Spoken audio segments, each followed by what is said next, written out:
सभी प्यारे बच्चों को मेरा नमस्ते। मैं राजकीय हाई स्कूल गंगलवा आगरा से विज्ञान की अध्यापिका श्रीमती नेहा अग्रवाल आज कक्षा 10वीं के जीव विज्ञान विषय का अध्याय 9 जिसका नाम है आनुवांशिकता एवं जैव विकास पढ़ाने जा रही हूँ। जैसा कि हम देख सकते हैं कि यह पाठ दो शब्दों से मिलकर बना है, आनुवांशिकता और जैव विकास। तो हम इस पाठ को 4 भाग में पढ़ने वाले हैं। पहले 2 भाग में हम आनुवांशिकता के विषय पर चर्चा करेंगे और आखिर के 2 भाग में हम जैव विकास पर भी चर्चा करेंगे। तो आज हम इस अध्याय का प्रथम भाग प्रारंभ करने जा रहे हैं। उससे पहले हम देख लेते हैं कि आज हम किन मुख्य बिंदुओं पर चर्चा करेंगे। सबसे पहले हम आनुवांशिकता की परिभाषा को समझेंगे। तत्पश्चात हम विभिन्नताएं और ये कितने प्रकार की हैं और इनका क्या महत्व है इस पर भी चर्चा करेंगे। फिर हम आनुवांशिकता के जनक मेंडल का क्या योगदान है उस पर प्रकाश डालेंगे और फिर उन्होंने जो अपने नियमों में प्रयुक्त शब्दावली है उसके जो कठिन शब्द हैं उसका अर्थ समझेंगे। तो आइए अध्याय का ये भाग प्रारंभ करते हैं। आनुवांशिकता पढ़ाने से पहले मैं आनुवांशिकता और जैव विकास का अर्थ आप सभी को इस चित्र के माध्यम से समझाना चाहती हूँ। ये मैंने एक जीव बनाया है और हम मानकर चलते हैं कि ये जीव जनन कर रहा है। और कैसे प्रकार का जनन कर रहा है? अलैंगिक जनन। जैसा कि हम जनन वाले पाठ में पढ़ चुके हैं कि जनन 2 प्रकार के होते हैं, अलैंगिक जनन और लैंगिक जनन। दोनों ही प्रकार के जनन से क्या उत्पन्न होती है? विभिन्नताएं। बस फर्क इतना है कि लैंगिक जनन से विभिन्नताएं अधिक उत्पन्न होती हैं और अलैंगिक जनन से विभिन्नताएं थोड़ी कम उत्पन्न होती हैं। जब इसने जनन किया तो इसने अपनी 2 संतान को जन्म दिया। आप देखेंगे इसमें जनक में और इसकी संतानों में ज्यादातर लक्षण वही है, यानी इसने अपने लक्षण किसको दे दिए? अपने संतानों को दे दिए। अब इन संतानों ने भी क्या किया?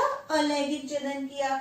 इन संतानों ने भी अपने ज्यादातर लक्षण अपनी संतानों को दे दिए हूबहू, बस कुछ लक्षणों में अंतर है। यहाँ भी देखें तो अंतर स्पष्ट है। ये जो अंतर है ये क्या है? विभिन्नताएं। और ये जो ज्यादातर लक्षण एक पीढ़ी से दूसरी पीढ़ी जा रहे हैं, यहाँ से जो यहाँ तक गए, फिर यहाँ से जो लक्षण यहाँ तक गए, ये जो लक्षण एक पीढ़ी से दूसरी पीढ़ी जा रहे हैं वो क्या कहलाता है? आनुवंशिकता। और ये जो अंतर आपको स्पष्ट दिखाई दे रहे हैं, जैसे कि ये अंतर हूबहू भी, कई केसों में हूबहू बिल्कुल संतान अपने पैतृक की तरह हो सकती है और कई केसों में क्या होता है? ये थोड़ी इसमें विभिन्नताएं होती हैं। ये जो अंतर है ये क्या है? विभिन्नताएं। और आगे चलकर ये विभिन्नताएं क्या होंगी? क्योंकि आगे चलकर ये भी तो जनन करेगा, ये भी जनन करेगा, ये भी जनन करेगा और कई सालों बाद, मतलब मिलियंस ऑफ इयर्स बाद क्या होगा? हमारा सरलतम जीव से एक जटिल जीव बन जाएगा और ऐसे करते करते एक क्रमिक उसमें हमारा क्या हो जाएगा? जैव विकास। यानी कि क्या कि जनन हुआ, जनन से क्या उत्पन्न हुई? विभिन्नताएं। और ये विभिन्नताएं हमारा किसका आधार बन गई? जैव विकास का। तो क्या है आनुवांशिकता? जीवधारियों की एक पीढ़ी से अगली पीढ़ी में अनेक विभिन्न लक्षणों के संचरण को आनुवांशिकता कहते हैं। वो लक्षण जो जनक से उनकी संतानों में जाते हैं, इसी प्रक्रिया को हम क्या कहते हैं? आनुवांशिकता। और विज्ञान की जिस शाखा के अंतर्गत हम आनुवांशिकता का अध्ययन करते हैं उसे हम कहते हैं आनुवांशिकी, यानी कि जेनेटिक्स। अब ये आनुवंशिक पदार्थ क्या है? ये पदार्थ क्या है? डीएनए, डीऑक्सी राइबो न्यूक्लिक अम्ल। याद कीजिए जनन की मूल घटना क्या है हमारी? डीएनए की प्रतिकृति बनना। तो यही डीएनए क्या है? हमारा आनुवंशिक पदार्थ। अब ये पदार्थ का वाहक क्या है? किसके ऊपर बैठकर ये जाएगा एक पीढ़ी से दूसरी पीढ़ी? तो आनुवंशिक पदार्थ का वाहक है गुणसूत्र। आपने 9th क्लास में ही पढ़ा होगा कि कोशिकाएं 2 प्रकार की होती हैं, प्रोकैरियोटिक कोशिकाएं और यूकैरियोटिक कोशिकाएं। प्रोकैरियोटिक कोशिकाओं में गुणसूत्र एक धागे के नुमा हमारा कोशिका द्रव में ही पड़ा रहता है, और जबकि यूकैरियोटिक कोशिका में गुणसूत्र का अणु किसके साथ जुड़ा रहता है? प्रोटीन के साथ। इन्हीं गुणसूत्र के ऊपर हमारे कुछ सूक्ष्म कण उपस्थित होते हैं जिन्हें हम कहते हैं जीन, आनुवंशिकता की इकाई। एक पीढ़ी से दूसरी पीढ़ी में क्या जाते हैं? यही गुणसूत्र जाते हैं, और इसी पे बैठ के हमारा क्या चला जाता है? डीएनए, क्योंकि जो जीन है वो किससे बना हुआ है? हमारे डीएनए से। अब नेक्स्ट टॉपिक है हमारा विभिन्नताएं। हम देखते हैं कि एक ही माता पिता की संतानों में कई सारे अंतर पाए जाते हैं। ये अंतर मानसिक भी हो सकते हैं, शारीरिक भी हो सकते हैं, और तो और व्यवहारिक भी हो सकते हैं। किसी भाई को जल्दी गुस्सा आता है और दूसरे को बिल्कुल नहीं आता। तो इन्हीं अंतरों को, इन्हीं असमानताओं को हम क्या कहते हैं? विभिन्नताएं। एक ही माता पिता की विभिन्न संतानों में अंतर पाए जाते हैं, इन अंतरों को विभिन्नताएं कहते हैं। अब ये अंतर कितने प्रकार के होते हैं? 2 प्रकार के, अवंशागतिक विभिन्नताएं और वंशागतिक विभिन्नताएं। अवंशागतिक, नाम से ही पता चल रहा है, ये वो विभिन्नताएं हैं, वो अंतर हैं जो एक वंश से दूसरे वंश में नहीं जाते। अब क्यों नहीं जाते? क्योंकि इन विभिन्नताओं का प्रभाव केवल और केवल हमारे शरीर की जो कायिक कोशिकाएं होती हैं, यानी कि जो शारीरिक कोशिकाएं होती हैं, केवल उन्हीं पर पड़ता है, और इस कारण ये व्यक्ति के मरने के साथ उसी के साथ समाप्त हो जाती हैं। जैसे अगर किसी व्यक्ति का किसी दुर्घटना में कोई अंग कट गया, तो ऐसा तो नहीं है ना कि उसकी आने वाली पीढ़ी में भी वो अंग कटा है, ऐसा नहीं होगा। ये लक्षण एक वंश से दूसरे वंश में नहीं जाएगा। तो वही सब लिखा है, अवंशागतिक विभिन्नताएं। ये वो विभिन्नताएं हैं जो वातावरण के कारण संतानों में उत्पन्न हो जाती हैं। दूसरा पॉइंट, ये विभिन्नताएं पीढ़ी दर पीढ़ी संचरित नहीं होती, यानी जनक से उसकी संतानों में नहीं जाएंगी। और नेक्स्ट पॉइंट, इस प्रकार की विभिन्नता का प्रभाव शरीर की कायिक कोशिकाओं पर पड़ता है, जैसे किसी दुर्घटना में किसी अंग का कटना। अब हम बात करें वंशागतिक विभिन्नताएं। ये वो विभिन्नताएं होती हैं जो पीढ़ी दर पीढ़ी संचरित होती हैं, यानी एक पीढ़ी से दूसरी पीढ़ी में जाती हैं। और ये विभिन्नताएं एक पीढ़ी से दूसरी पीढ़ी में क्यों जाती हैं? क्योंकि इन विभिन्नताओं का प्रभाव हमारे शरीर की जनन कोशिकाओं के डीएनए पर पड़ता है। तो वही लिखा है यहाँ, ये वो विभिन्नताएं हैं जो पीढ़ी दर पीढ़ी संचरित होती हैं, और इस प्रकार की विभिन्नता का प्रभाव जनन कोशिकाओं के डीएनए पर पड़ता है। जैसे शरीर की लंबाई, त्वचा का रंग, चेहरे का आकार, बाल का रंग, आंखों की पुतली का रंग इत्यादि, ये सभी विभिन्नताएं कैसी हैं? वंशागतिक विभिन्नताएं। अब एक बात उठती है कि इन विभिन्नताओं का महत्व क्या है? अगर विभिन्नताएं नहीं होती तो कोई भी जाति कभी विकास ही नहीं कर पाती। एक जाति के सभी सदस्य कैसे दिखते? बिल्कुल एक समान। ये विभिन्नताएं ही हैं जो जैव विकास का आधार बनती हैं। इन्हीं विभिन्नताओं के कारण प्रतिकूल स्थिति में मनुष्य अनुकूलताएं उत्पन्न कर पाता है। आप एक उदाहरण से इसको समझिए कि मान के चलिए कि एकदम वैश्विक तापन हुआ, ऊष्मीकरण यानी ग्लोबल वार्मिंग, उसकी वजह से अचानक से पृथ्वी का जो ताप है वो बहुत ज्यादा बढ़ गया, और ऐसी स्थिति में जो हमारे जीवाणु है, जो सबसे प्राचीन जीव है, उसके अस्तित्व पे संकट आ बना। अगर उनमें विभिन्नताएं नहीं है, वो सारे एक से हैं और उनमें उस ऊष्मा को, उस हीट को, उस गर्मी को सहन करने की शक्ति नहीं है, तो क्या होगा? सारे जीवाणु मर जाएंगे। लेकिन उनमें अगर विभिन्नताएं उपस्थित हैं तो कुछ जीवाणु तो ऐसे होंगे जो उस गर्मी को सहन कर पाएंगे। उनमें कोई तो हीट रेसिस्टेंट सिस्टम होगा जो उस गर्मी से एक तरीके से लड़ सकेगा, और जो ऐसा कर जाएगा, जो उस वैश्विक तापन में जी जाएगा, वो क्या कहलाएगा हमारा, कि वो आगे उस अस्तित्व को, उन जीवधारी के उस स्पीशीज के अस्तित्व को आगे बढ़ाएगा। कम से कम कुछ जीवाणु मरेंगे, लेकिन ऐसा तो नहीं है ना कि पूरी की पूरी स्पीशीज खत्म हो जाएगी। कुछ मर जाएंगे और जिनमें वो प्रतिरोधक क्षमता है, वो गर्मी सहन करने की क्षमता है, वो रहकर आगे अपने स्पीशीज का अस्तित्व इस पृथ्वी पर बनाए रखेंगे। इसलिए विभिन्नताओं का बहुत बड़ा महत्व है किसी भी स्पीशीज का अस्तित्व बनाए रखने में। तो हमारा नेक्स्ट टॉपिक अब यही है, विभिन्नताओं का महत्व। विभिन्नताओं का महत्व, तो पहला महत्व है विभिन्नताओं के उत्पन्न होने से किसी स्पीशीज के अस्तित्व की संभावना बढ़ जाती है। जैसा कि मैं आपको बता चुकी हूँ। क्यों बढ़ जाती है? क्योंकि विभिन्नताओं के द्वारा प्रतिकूल परिस्थितियों के प्रति जीवों में अनुकूलताएं उत्पन्न होती हैं। जैसे उष्णता को सहन करने की क्षमता वाले जीवाणु को अधिक गर्मी से बचने की संभावना अधिक होती है। यदि वैश्विक ऊष्मीकरण के कारण जल का ताप बढ़ जाता है तो जीवाणु मर जाते।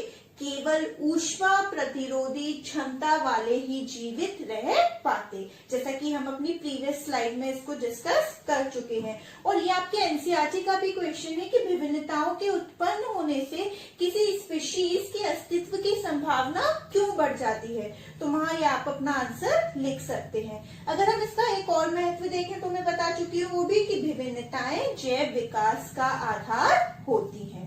अब हमारा नेक्स्ट टॉपिक है, जो मेन टॉपिक है आनुवांशिकता के अंदर, लक्षणों की वंशागति के नियम। मतलब कि ये जो लक्षण हमने पढ़े, ये विभिन्नताएं जो पढ़ी, ये कैसे एक पीढ़ी से दूसरी पीढ़ी तक ट्रांसफर होते हैं। इसके अंदर हम पढ़ेंगे मेंडल का योगदान।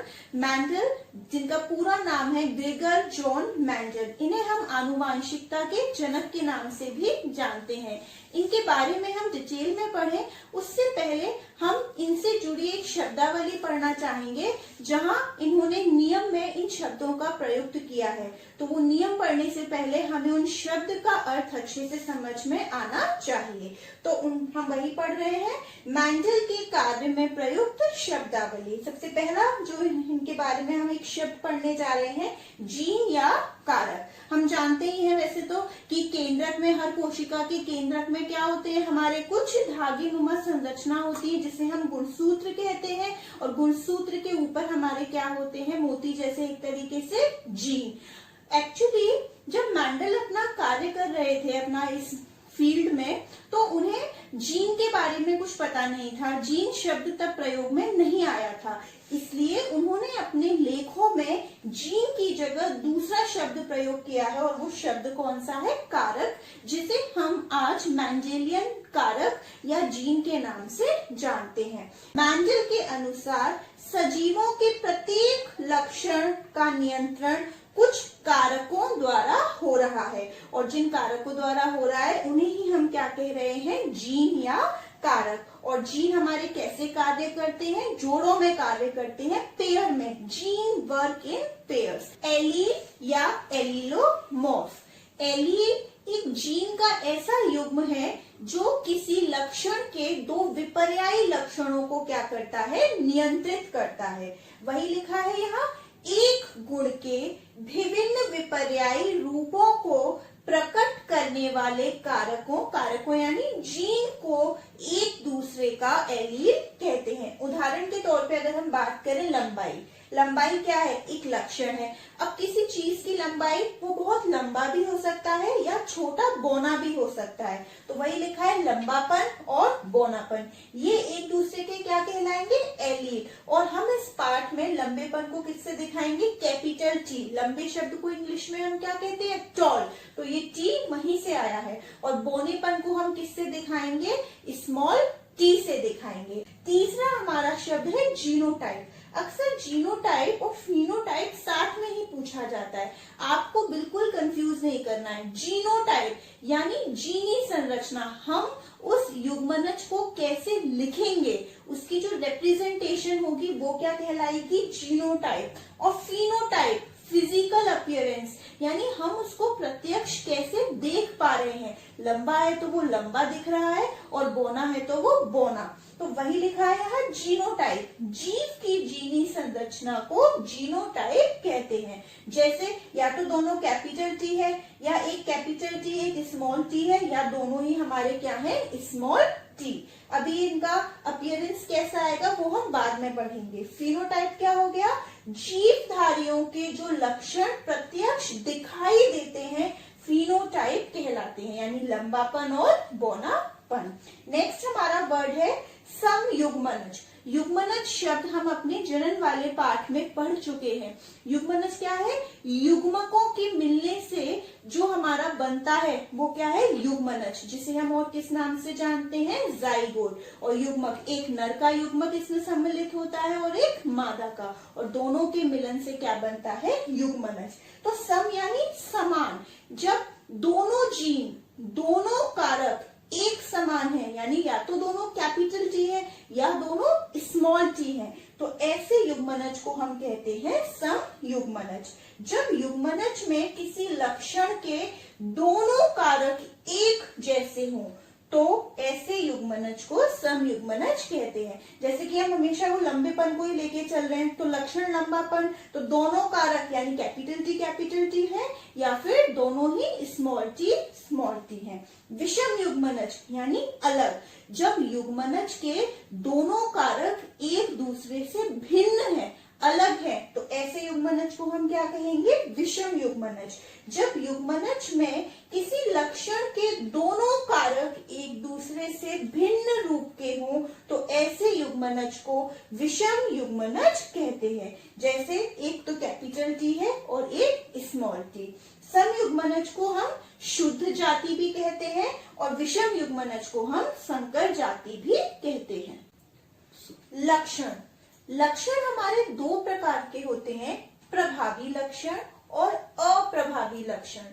प्रभावी लक्षण को हमेशा हम कैपिटल लेटर से लिखते हैं और अप्रभावी लक्षण को हम हमेशा स्मॉल लेटर से लिखते हैं।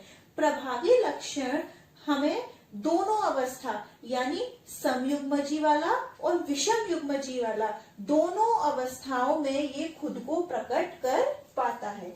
वह लक्षण जो समयुग्मजी और विषम युग्मजी दोनों अवस्थाओं में प्रदर्शित होता है प्रभावी लक्षण कहलाता है। जैसे पौधे का लंबापन, हम लंबेपन को किससे लिख रहे थे, कैपिटल टी से। अब अगर मैं इसका समयुग्मजी बनाऊं तो क्या बनेगा, दोनों कैपिटल एक समान, और अगर विषम बनाऊं तो एक कैपिटल टी और एक स्मॉल टी, लेकिन दोनों ही अवस्थाओं में प्रभावी किसका प्रभाव रहेगा, कैपिटल टी का, तो वो हमारा पौधा एक तरीके से कैसा होगा, लंबा। और अप्रभावी लक्षण वो लक्षण होता है जो केवल और केवल कब प्रकट होता है, जब युग्मनज कैसा हो, सब युग्मनज हो, यानी या तो दोनों कैपिटल टी हो या दोनों स्मॉल टी हो, मतलब उसको प्रकट होने के लिए दोनों एक समान जीन चाहिए। वह लक्षण जो केवल समयुग्मजी स्थिति में प्रदर्शित होता है अप्रभावी लक्षण कहलाता है। जैसे पौधे का बौनापन, और ये कौन सी अवस्था में प्रदर्शित होगा, समयुग्मजी में, तो यानी दोनों क्या होने चाहिए, स्मॉल टी। तो यानी अगर मैं आपको कैपिटल टी लिख के दे दूं और पूछूं इसका फिनोटाइप क्या होगा, दिखेगा कैसा, तो आप कहोगे लंबा। एक कैपिटल टी एक स्मॉल टी दूं तो भी लंबा होगा। क्यों, क्योंकि कैपिटल टी क्या रहेगा, प्रभावी रहेगा, और दोनों स्मॉल टी लिख के दूं तो वो आप क्या कहेंगे, कैसा होगा उसका फिनोटाइप, बौना, क्योंकि वो कौन सा लक्षण प्रदर्शित हो रहा है वहां पे, अप्रभावी लक्षण। नेक्स्ट है हमारा संकरण, जो हमने निषेचन पढ़ा था ना जनन वाले पाठ में, ये वही है एक तरीके से संकरण। तो जब तुलनात्मक लक्षणों वाले नर और मादा के बीच निषेचन कराया जाता है तो इस क्रिया को हम क्या कहते हैं, संकरण कहते हैं, और इससे उत्पन्न संतानों को संकर कहते हैं। यानी जो निषेचन की क्रिया करवाई है वो क्या है, एक और शब्द अगर हम उसको दे तो संकरण, और इससे जो संतान उत्पन्न होंगी उन्हें हम कहेंगे संकर। मैंने आपको बताया था ना, विषम युग्मजी को क्या कहते हैं, हम संकर जाति भी कहते हैं। अब एक संकर संकरण और द्वि संकर संकरण। एक संकर यानी जब हम संकरण करा रहे हैं तो केवल एक लक्षण को ध्यान में ले रहे हैं, मतलब उसके विपरीत, एक लक्षण के विपरीत जो लक्षण है उनको ध्यान में रखकर करवा रहे हैं। और द्विसंकर यानी दो जोड़ी लक्षणों को ध्यान में रखकर हम संकरण करा रहे हैं। एक संकर संकरण, एक जोड़ी विपरीत लक्षणों वाले नर व मादा में संकरण को एक संकर संकरण कहते हैं। और द्विसंकर संकरण, दो जोड़ी विपरीत लक्षणों वाले नर व मादा में संकरण को द्विसंकर संकरण कहते हैं। F1 पीढ़ी, जब हम पैतृक पीढ़ी का संकरण करवाते हैं तो उससे प्राप्त जो हमें पीढ़ी मिलती है उसको हम F1 संतानीय पीढ़ी या F1 पीढ़ी कहते हैं। पैतृक पीढ़ी के बीच संकरण कराने से प्राप्त पीढ़ी प्रथम संतानीय पीढ़ी यानी F1 पीढ़ी कहलाती है। F2 पीढ़ी, जब हम F1 पीढ़ी का क्या करा देंगे, स्व संकरण करा देंगे तो इसके पश्चात जो हमें पीढ़ी मिलेगी उसे हम कहेंगे F2 पीढ़ी या F2 संतानीय पीढ़ी। प्रथम संतानीय पीढ़ी से प्राप्त जीवों के स्व संकरण से प्राप्त पीढ़ी द्वितीयक संतानीय पीढ़ी यानी F2 पीढ़ी कहलाती है। इससे समझते हैं हम, जैसे ये पैतृक पीढ़ी हो गई, मतलब माता और पिता हो गए, इनके संकरण से बच्चे जो जन्मे यानी F1 पीढ़ी, और उनके स्वसंकरण से क्या F2 पीढ़ी यानी जो ग्रैंड चिल्ड्रन, जो नाती पोते होंगे वो क्या कहलाएंगे, F2 पीढ़ी। मैंडल के नियम, मैंडल का पूरा नाम था ग्रेगर जॉन मैंडल। अगर हम थोड़ी सी इनके बारे में बात करें तो इनका जन्म 1822 ईस्वी में ऑस्ट्रिया देश के ब्रून शहर में हुआ। माध्यमिक शिक्षा प्राप्त करने के बाद इन्होंने एक सर्टिफिकेट कोर्स के लिए अप्लाई किया जिसमें ये पास नहीं हो पाए, इनको एडमिशन नहीं मिला। तो इसके बाद ये वहीं के गिरजाघर में एक पादरी बन गए और जो इन्हें खाली समय मिलता था, अवकाश का समय मिलता था, उस समय ये जो गिरजाघर का जो उद्यान था, जो बगीचा था, उसमें लगे मटर के पौधे पर उन्होंने कई सारे संकरण करके कई नियम निकाले और लगातार 8 वर्ष के कठिन परिश्रम के बाद कुछ निष्कर्ष पे पहुंचे जिस आधार पर उन्होंने अपने नियम दिए हैं जिनको हम अभी आगे पढ़ेंगे। अब पहला क्वेश्चन ये है कि मैंडल ने जो नियम दिए वो किस वस्तु पे करके दिए, जो हमारी उद्यान की मटर है यानी मीठी मटर जिसका बॉटनिकल नेम है पाइसम सेटेवम। तो उन्होंने उस मटर को ही क्यों चुना, तो सबसे पहले हम वो पढ़ लेते हैं।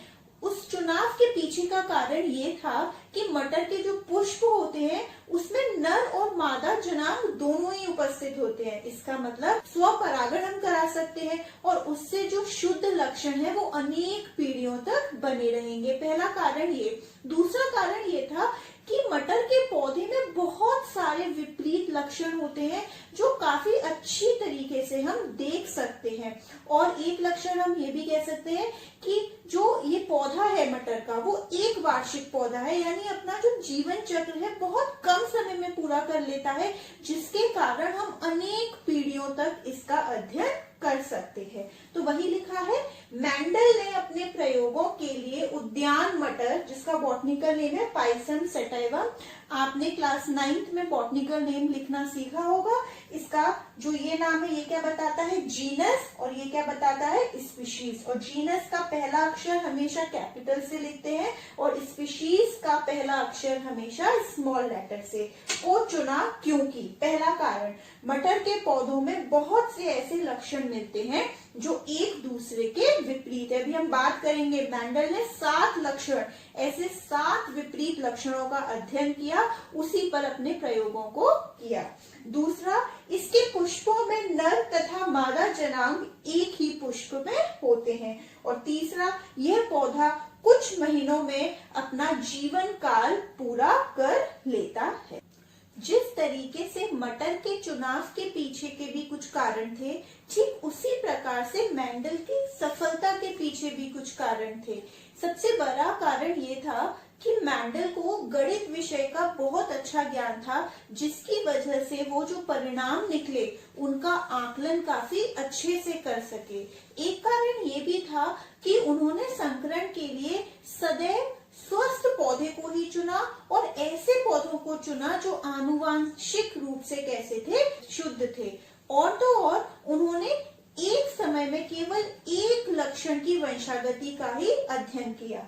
तो वही है नेक्स्ट टॉपिक, मेंडल की सफलता के कारण। एक तो फर्स्ट, संकरण के लिए सदैव स्वस्थ पौधों का चुनाव। दूसरा, गणित विषय का अच्छा ज्ञान जिससे वे प्रयोगों के परिणामों का आकलन अच्छे से कर सके।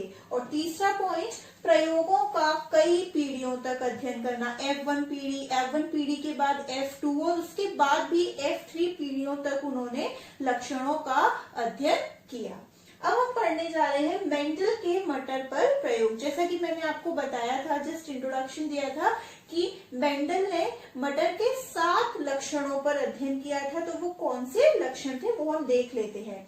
आनुवांशिकता के जनक ग्रेगर जॉन मेंडल, जैसा कि मैं बता चुकी हूँ, इनका पूरा नाम क्या था, ग्रेगर जॉन मेंडल, और इन्हें क्या कहते हैं, आनुवांशिकता के जनक, ने अपने अध्ययन के लिए स्पष्ट दिखाई देने वाले 7 लक्षणों की जोड़ी, वेरी इंपॉर्टेंट, ये कई बार बहुविकल्पियों पर आ जाता है कि कितनी जोड़ी लक्षण दिए थे उन्होंने, 7 लक्षणों की जोड़ी को चुना जो इस प्रकार है।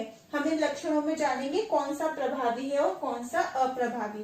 पौधे की लंबाई, लंबा और बौना। लंबा होना क्या है उसका प्रभावी लक्षण और अप्रभावी बौना। दूसरा, बीज की आकृति, या तो बीज कैसा है, गोल या झुर्रीदार। आपने देखा होगा जब मटर का मौसम जाने को होता है तो मटर की जो फली होती है उसका दाना कई बार सिकुड़ सा जाता है, और जो उसके ऊपर का भी जो एक तरीके से जिसके अंदर उसके जो बीज हैं वो भी बहुत ज्यादा मतलब चपटा सा हो जाता है। बीज का रंग पीला व हरा, पुष्प का रंग लाल व सफेद, फली की आकृति या तो फूली हुई या पिचकी, अक्सर फूली हुई मटर और पिचकी हुई, फली का रंग हरा व पीला, जैसे कि एंड के मौसम में जब जाने वाली होती है तो वो सिकुड़ जाती है, पिचक जाती है और हर पीलेपन पे आ जाती है। और पुष्प की स्थिति कक्षस्थ और अग्रस्थ यानी टर्मिनल। जैसा कि हमारे अध्याय का प्रथम भाग समाप्त हो चुका है, तो अंत में गृह कार्य में आपको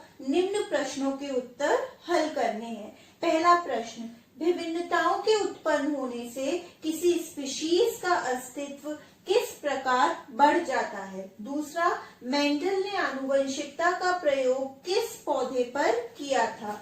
तीसरा, एलील किसे कहते हैं। और चौथा, फिनोटाइप एवं जीनोटाइप में अंतर स्पष्ट कीजिए।